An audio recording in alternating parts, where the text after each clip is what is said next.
भूल चुका था वही रास्ते जहाँ वर्षों बाद आज फिर उसी गली से गुजरना हुआ।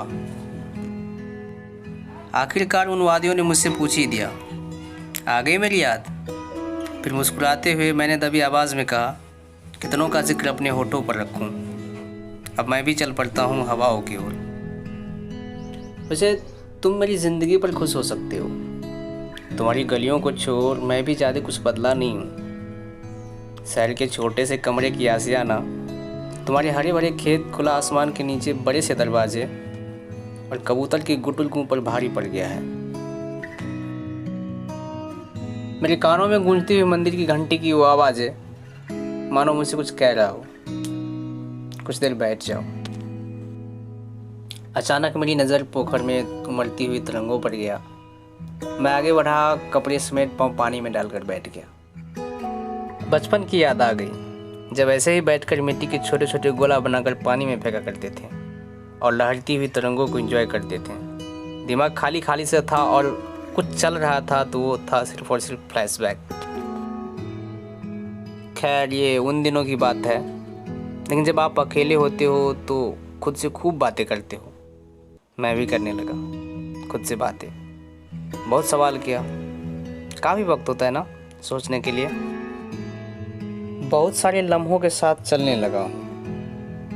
मैंने शायद झूठ बोला उन गलियों से, थोड़ा थोड़ा ही सही। अब हाँ, मैं भी बदलने लगा हूँ।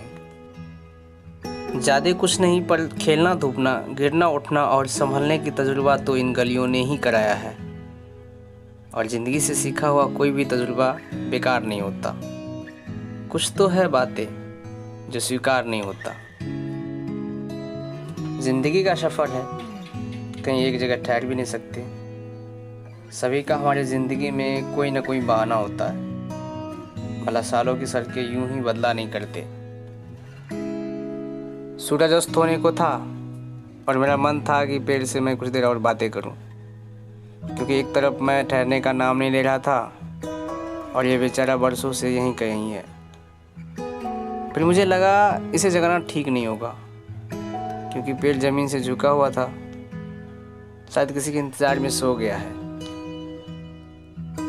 सच पूछो तो दादी भी मेरी इंतज़ार कर रही होगी और मुझे भी उनकी मासूम भरी बातें सुनने में बहुत अच्छा लगता है। फिल्मों में हीरो को मार खाते हुए देख विलेन को गाली देना और किसी को किसी दूसरी मूवी में देख ये कहना कि ये तो कल मर चुका था, जिंदा कैसे हो गया। मैं भी उनकी बातों में हाँ मिलाता हूँ। कभी रूठ जाए तो अपने हाथों से खिलाता हूँ। तो अब मैं चलूँ? अरे अरे देखो तो ज़रा, ये बातें करते हुए हवाएं पत्तों से कहीं मेरी शिकायत तो नहीं कर रही है। हाँ, माना कि तेरी याद इस मुसीबत में आई है जब सारी दुनिया में कोरोना छाई है, पर शिकायत तो तुमसे भी है, क्योंकि शहर खींच लाई है मुझे।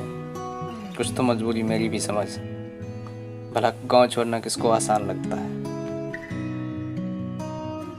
तुम्हें समझा नहीं पाऊंगा अपनी मन की दास्तां, तेरी यादों को समेट बालकनी में अक्सर शहर को देखता रहता हूँ। अब यूं ना समेटो अपनी फिजाओं में मुझे, घर जाने दो, अंधेरा हो रही है। देखो सारी पक्षियाँ अपने अपने घोंसले को लौट रही है, उधर सूरज भी अपनी रोशनी समेट रही है। मैं ठहर जाऊं पर मेरी पाँव अभी भी धरती खरोंच रही है। जा रहा हूँ, जाने दो। देखो ना सारी पक्षियाँ अपने अपने घोंसले को लौट रही है।